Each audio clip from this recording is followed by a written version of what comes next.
इस वीडियो में हम पढ़ेंगे ऑर्गन्स ऑफ इम्यून सिस्टम। हमारे इम्यून सिस्टम में दो तरह के ऑर्गन्स होते हैं, प्राइमरी लिम्फाइड ऑर्गन्स और secondary lymphoid organs. Primary lymphoid organs क्या होते हैं? ये वो ऑर्गन्स होते हैं जहाँ पर लिम्फोसाइट्स मैच्योर हो जाती है, और सेकेंडरी लिम्फाइड ऑर्गन्स ये वो ऑर्गन्स होते हैं जहाँ पर लिम्फोसाइट्स एक्शन करते हैं अगेंस्ट एंटीजन्स और पैथोजन्स। मतलब ये साइट ऑफ एक्शन होता है जहाँ पे लिम्फोसाइट्स ये फाइट करते हैं एंटीजन्स के साथ।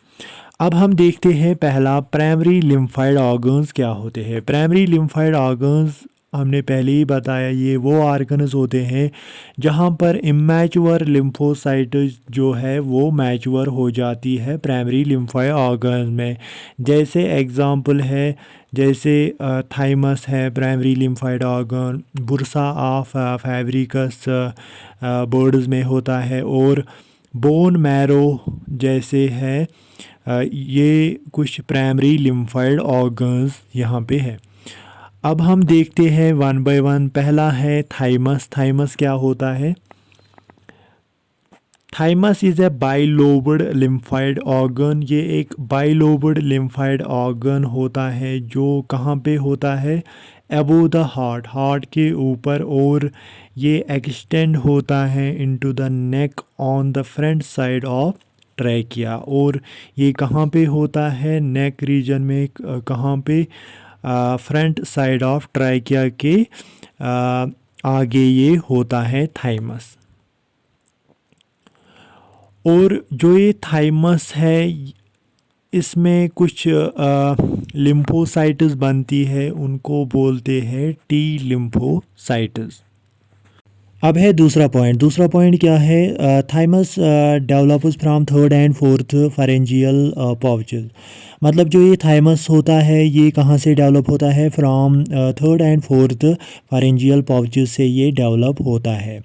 On maturity acts as the site of development and maturation of lymphocytes. मतलब जब ये मैच्योरिटी पे पहुंचता है तो ये एक्ट करता है as the site of development and maturation. मतलब यहाँ क्या हो जाता है? डेवलपमेंट एंड मैचुरेशन हो जाती है लिम्फोसाइट्स को। उनको कहा जाता है थाइमस डिराइव्ड लिम्फोसाइट्स, उनको कहते हैं, और टी लिम्फोसाइट्स और टी सेल्स उनको कहते हैं। तो थाइमस क्या है? ये है site of development and maturation of lymphocytes. यहीं पे जो है लिम्फोसाइट्स मैच्योर हो जाती है, उनको बोलते हैं T lymphocytes, that is thymus derived lymphocytes. तो थाइमस में क्या होता है? टी लिम्फोसाइट्स यहाँ बनते हैं, मतलब मैच्योर हो जाते हैं। Thymus reaches peak activity in childhood and attains its largest size at puberty. मतलब जो ये थाइमस होता है ये पहुंचता है पीक एक्टिविटी पे इन चाइल्डहुड में, और इसका लार्जेस्ट साइज़ होता है एट प्यूबेरिटी में। और फिर जब जैसे जैसे एजिंग हो जाती है तो इसका जो साइज़ होता है वो स्मॉल हो जाता है। दैट इज़ वाई जो ओल्ड एज के लोग होते हैं वो बहुत ससेप्टिबल होते हैं डिजीज़, उनको ज़्यादा डिजीज़ होते हैं, बिकॉज़ उनका जो इम्यून सिस्टम है वो वीक हो जाता है। उनके इम्यून सिस्टम में टी लिम्फोसाइट्स फिर डिक्रीज़ होते हैं। दैट इज़ वाई वो ससेप्टिबल होते हैं diseases, more to diseases. Each lobe surrounded by a capsule. हमने पहले ही बताया थाइमस बाइलोब्ड होता है, और इसमें जो दो लोब्स होते हैं वो सराउंडेड होते हैं बाय ए कैप्सूल, एक लेयर होता है ऊपर। Each lobe is divided into series of lobules which are separated from each other by strands of connective tissue called trabeculae. और ईच लोब, हर कोई लोब जो होती है, मतलब दो लोब्स होती है इसमें, वो डिवाइड हुई है इनटू सीरीज़ ऑफ लोब्यूल्स। उनमें ऐसे तरह के लोब्यूल्स होते हैं, और जो ये लोब्यूल्स होते हैं ये सेपरेट होते हैं from each other bye A strand of connective tissue, उसको बोलते हैं ट्रेबेक्यूले। और each lobe is organised into two compartments, और इसमें जो एक लोब्यूल होता है, मतलब एक लोब्यूल होता है उसमें दो कंपोनेंट्स होते हैं, एक होता है outer cortex and inner medulla. Outer cortex जो होता है वो डेंसली पैक्ड होता है विथ थाइमोसाइट्स, मतलब उसमें ज़्यादा थाइमोसाइट्स होते हैं जो फिर चेंज हो जाते हैं इनटू टी लिम्फोसाइट्स में, मतलब जिनसे टी लिम्फोसाइट्स फिर बनते हैं। और इनर मेडुला जो होता है ये सुपेरसली पॉपुलेटेड विथ थाइमोसाइट, मतलब इसमें थाइमोसाइट्स बहुत कम होती है। थाइमोसाइट्स डेवलप फ्रॉम प्रोथाइमोसाइट्स, ये कहाँ से डेवलप होते हैं? फ्रॉम थाइमोसाइट्स से। Later are produced in bone marrow, migrate through blood stream, enters the cortex of the thymus and acts as thymocytes। मतलब लेटर ये प्रोड्यूस होते हैं पहले कहाँ से? बोन मैरो में ये प्रोड्यूस होते हैं, फिर ये माइग्रेट हो जाते हैं ब्लड स्ट्रीम में, फिर एंटर होते हैं cortex of the thymus and ये एक्ट करते हैं as a thymocytes. Thymocytes divide rapidly in the cortex and give rise to T lymphocytes। ये हमने पहले ही बताया, थाइमोसाइट्स से टी लिम्फोसाइट्स बनती है, मतलब थाइमोसाइट्स ये डिवाइड हो जाती है रैपिडली कोर्टेक्स में, और यहाँ से क्या बनती है? फिर टी लिम्फोसाइट्स बनती है। नेक्स्ट पॉइंट क्या है? Both the cortex and the medulla of thymus are crisscrossed by a 3-dimensional network consisting of epithelial cells, dendritic cells and macrophages which make up the framework of the organ and contribute to growth and maturation of thymocytes। जो ये cortex and medulla होता है thymus का, इसमें एक Chris crossed होते हैं bye अ 3-dimensional network, एक नेटवर्क लाइक स्ट्रक्चर होता है इसमें, नेटवर्क लाइक ऐसे, मतलब ये एक नेटवर्क बनाता है जिसमें क्या क्या होता है? एपिथेलियल सेल्स होती है, डेंड्रिटिक सेल्स होती है, मैक्रोफेजेस होती है, जो फ्रेमवर्क बनाते हैं इस आर्गन का, मतलब थाइमस का फ्रेमवर्क बनाते हैं।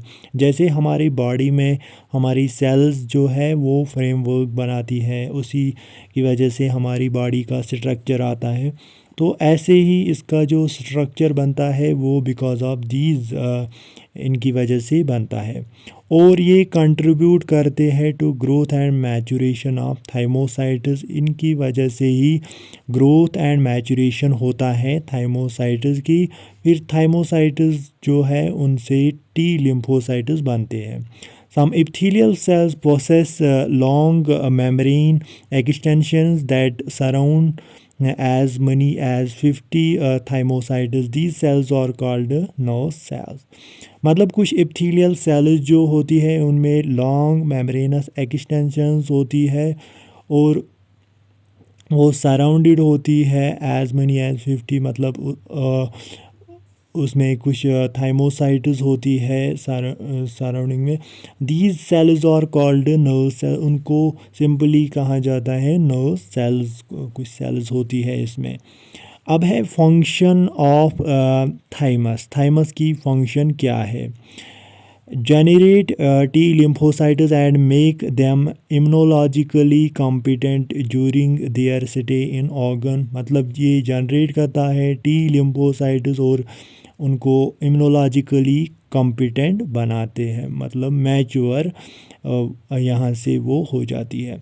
Competent T lymphocytes move from thymus to the secondary lymphoid organ, मतलब फिर वो कॉम्पिटेंट मतलब मैच्योर टी लिम्फोसाइट्स मूव होते हैं, ट्रांसफ़र होते हैं from primary lymphoid organ to secondary lymphoid organs में, वहाँ पे फिर वो एक्शन करते हैं एंटीजन्स के साथ।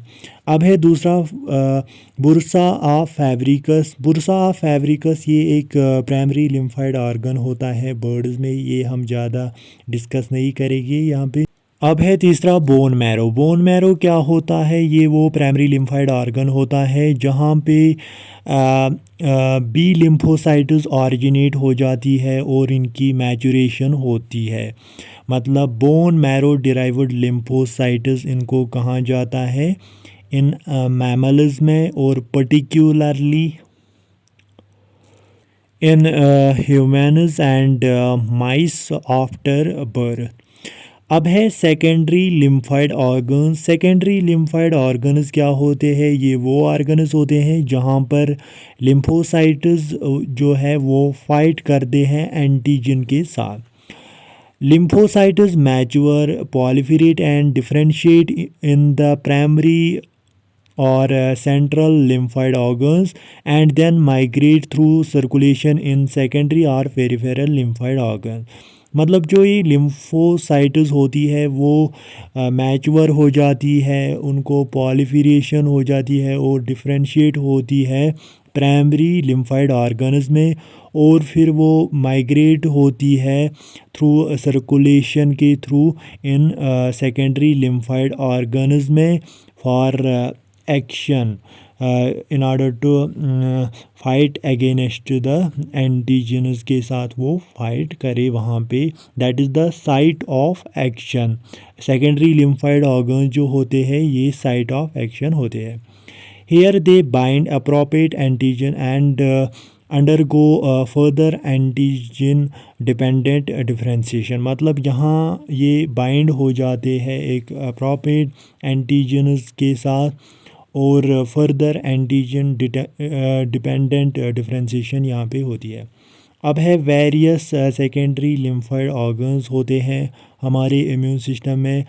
पहला है इसमें लिम्फ नोड्स। लिम्फ नोड्स क्या होती है?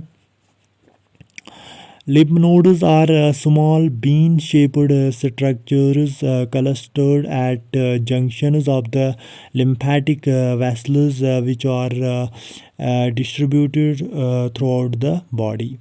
ये कुछ स्मॉल बीन शेप्ड स्ट्रक्चर्स होते हैं जो इन क्लस्टर मतलब झुंड में होते हैं। कहाँ पे? At junction of the lymphatic vessels. जहाँ पे एक जंक्शन होता है लिम्फेटिक वेसल्स का, वहीं पे ये झुंड में होते हैं जो डिस्ट्रीब्यूटेड होते हैं थ्रू आउट द बॉडी में ये पाए जाते हैं। Lymph nodes contain a reticular network packed with lymphocytes, macrophages and dendritic cells and ये फ़िल्टर करते हैं, filter out pathogenic micro organisms and antigens from the lymph. मतलब लिम्फ नोड्स में एक रेटिकुलर नेटवर्क लाइक स्ट्रक्चर होता है जिसमें क्या क्या होती है, लिम्फोसाइट्स होती है, मैक्रोफेजेस होती है और डेंड्रिटिक सेल्स होती है। और इसका काम क्या होता है लिम्फ नोड्स का? ये फ़िल्टर आउट करते हैं पैथोजेनिक माइक्रो ऑर्गेनिजम्स और एंटीजन्स को। कहाँ से? फ्रॉम द लिम्फ से ये बाहर निकालते हैं इनको, pathogenic micro organisms and antigens को ये बाहर निकालते हैं। अब है दूसरा spleen. Spleen is ovoid largest secondary lymphoid organ. मतलब ये एक ओवाइड शेप्ड और ये लार्जेस्ट सेकेंडरी लिम्फाइड ऑर्गन माना जाता है। अब है दूसरा पॉइंट, फंक्शन क्या होती है सुप्लीन की। सुप्लीन जो है ये ट्रैप करता है ब्लड बॉर्न एंटीजन्स को, जो ब्लड के साथ आते हैं उनको ये ट्रैप करता है सुप्लीन। ये इसकी मेन फंक्शन होती है।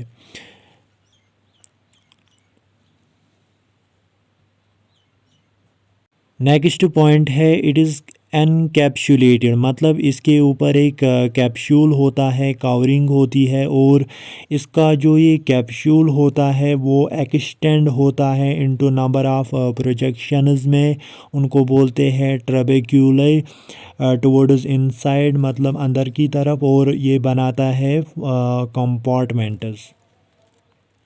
जो ये कंपार्टमेंट्स होते हैं ये फिल्ड होते हैं by two types of tissues, मतलब इनमें दो तरह की टिश्यूज़ होते हैं, red pulp and white pulp. जो ये red pulp and white pulp होता है ये सेपरेटेड होते हैं बाय डिफ्यूज मार्जिनल जोन से, ये सेपरेट होते हैं। Red pulp consists of, red pulp में क्या क्या होता है, इसमें इर्थोसाइट्स होती है मतलब रेड ब्लड सेल्स होती है, मैक्रोफेजेस होती है, फ्यू लिम्फोसाइट्स भी इसमें होती है। Red pulp is the region where old and defective erythrocytes are destroyed and eliminated. Red pulp ये वो रीजन होता है जहाँ पे ओल्ड एंड डिफेक्टिव इर्थोसाइट्स मतलब रेड ब्लड सेल्स जो है वो डिस्ट्रॉय होती है और एलिमिनेट हो जाती है। इसीलिए स्प्लीन को कहा जाता है ग्रेवयार्ड ऑफ आरबीसीज। अब है वाइट पल्प। वाइट पल्प में क्या होता है, branches of splenic artery that make a peri arteriolar lymphoid sheath, ये बनाता है, populated heavily by T lymphocytes, इसमें ज़्यादा होती है। Peri arteriolar lymphoid sheath is attached with primary lymphoid follicles that are rich in B lymphocytes में ये ज़्यादातर रिच होती है, और मार्जिनल जोन में ज़्यादातर लिम्फोसाइट्स एंड मैक्रोफेजेस होती है, और इसमें एक जर्मिनल सेंटर्स होते हैं जहाँ पे rapidly dividing B lymphocytes and plasma cells are surrounded by a dense cluster of concentrically arranged lymphocytes, मतलब B lymphocytes होती है और प्लाज्मा सेल्स होती है जो सराउंडेड होती है by dense cluster of concentrically arranged lymphocytes. अब है mucosal associated lymphoid tissue that is MALT. MALT जो 50% होता है हमारी बॉडी में। The mucous membranes of elementary, respiratory and urinogenital contain group of organized lymphoid tissues known as mucosal associated lymphoid tissue। मतलब mucosal associated lymphoid tissue क्या होता है, ये एक mucous membrane होता है किस पे, elementary canal पे, respiratory and urinogenital tract में होता है। लिम्फाइड टिश्यू उसको बोलते हैं mucosal associated lymphoid tissue. There are several types of mucosal associated lymphoid tissues. The most studied is GALT that is gastro alimentary lymphoid tissue which include, जिसमें क्या क्या आता है, tonsils, Peyer's, patches, appendix and loosely arranged clusters of lymphoid cells in the lamina propria of intestinal villi, और इसमें large number of plasma cells होती है। अब है पहला टॉन्सिल। टॉन्सिल्स क्या होते हैं, there are 3 groups of tonsils present at 3 different locations में। 3 ग्रुप्स ऑफ टॉन्सिल्स होते हैं जो 3 डिफरेंट लोकेशंस में होते हैं, जैसे palatine, lingual and pharyngeal. Palatine कहाँ पे होता है, sides of back mouth. Lingual कहाँ पे होता है, basal region of tongue. And pharyngeal कहाँ पे होता है, roof of nasopharynx. Tonsils protect against antigens that enter through the nasal and oral epithelial routes, मतलब ये प्रोटेक्ट करता है एंटीजन से हमें जो एंटर होते हैं हमारी बॉडी में through nasal and oral route से जो एंटर होते हैं। अब है पियर्स पैचेस। पियर्स पैचेस कहाँ पे होते हैं, सब म्यूकोसल लेयर में जो प्रेजेंट होता है बीनीथ द लैमिना प्रोप्यूरे, जो खुद कहाँ पे होता है, under the epithelial layer of intestinal villi में ये प्रेजेंट होते हैं पियर्स पैचेस। और इनकी फंक्शन क्या होती है, और जो ये पियर्स पैच होता है ये लिम्फाइड फॉलिकल से बना हुआ होता है। That is a nodule of 30 to 40 lymphoid nodules इसमें फॉलिकल्स इसमें होती है। और इसकी फंक्शन क्या होती है, ये प्रोटेक्ट करता है हमें फ्रॉम इन्फेक्शन और एंटीजन्स से हमें ये बचाता है। अब है तीसरा लैमिना प्रोपिरे। लैमिना प्रोपिरे ये क्या होता है, occurs under epithelial layer of intestinal villi में ये पाया जाता है। It consists of large number of plasma cells, macrophages, activated T helper cells that is activated T H cells in loose clusters में होते हैं। मतलब इसमें large number of plasma cells होती है, मैक्रोफेजेस होती है और एक्टिवेटेड टी हेल्पर सेल्स इसमें होती है। तो ये था ऑर्गन्स ऑफ इम्यून सिस्टम।